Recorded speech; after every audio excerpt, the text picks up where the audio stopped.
கன்னியாகுமரி மாவட்டத்தில் பெய்து வரும் தொடர் மழையால் தேரூர் பெரியகுளம் நிரம்பி சாலை வழியாக வெள்ள நீர் பெருக்கெடுத்து ஓடியது. விவரங்களை செய்தியாளர் சரவணனிடம் கேட்கலாம். சரவணன், இதனால் என்ன பாதிப்புகள் ஏற்பட்டிருக்கு? அதுவே கன்னியாகுமரி மாவட்டத்தை பொறுத்தமட்டில் 10 நாட்களுக்கு மேலாகவே தொடர் கனமழை என்பது இருந்து வருகிறது. விட்டு விட்டு பெய்து வரக்கூடிய இந்த கனமழை காரணமாக மாவட்டத்தின் முக்கிய நீர் ஆதாரமாக விளங்கக்கூடிய அணைகளும் அதே போன்று குளங்களும் நிரம்பி வருகின்றன. தற்போது நாம் பார்க்கக்கூடிய இந்த பகுதி என்பது சுசீந்திரம் என்னும் பகுதிக்கு அருகாமையில் இருக்கும் தேரூர் குளம்.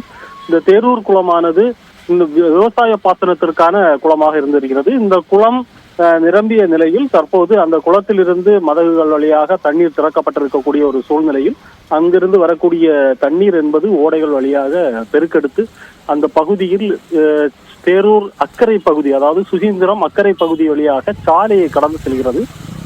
தற்போது பெருக்கெடுத்து ஓடக்கூடிய இந்த தண்ணீரை தான் நாம் பார்த்து கொண்டிருக்கிறோம்.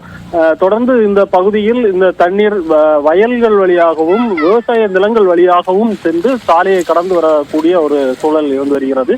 இதே போன்று மாவட்டத்தில் பார்த்தோமேயானால் மாவட்டத்தில் கடந்த 2 தினங்களுக்கு முன்பு அதிகபட்சமாக 14 சென்டிமீட்டர் மழை என்பது மயிலாடி பகுதியில் பதிவாகியிருந்த நிலையில் நேற்று மாலையிலிருந்து இன்று காலை வரையிலும் பார்த்தோமேயானால் 10.32 சென்டிமீட்டர் மழை என்பது அதே மயிலாடி பகுதியில் பெய்திருக்கிறது.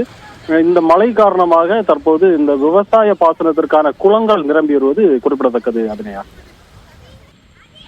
தேரூர் பெரியகுளம் நிரம்பிய நிலையில் அதனுடைய தண்ணீர் வழிந்து ஓடுவதை பார்க்க முடிகிறது. சார்ந்த விரிவான விவரங்களுக்கு நன்றி.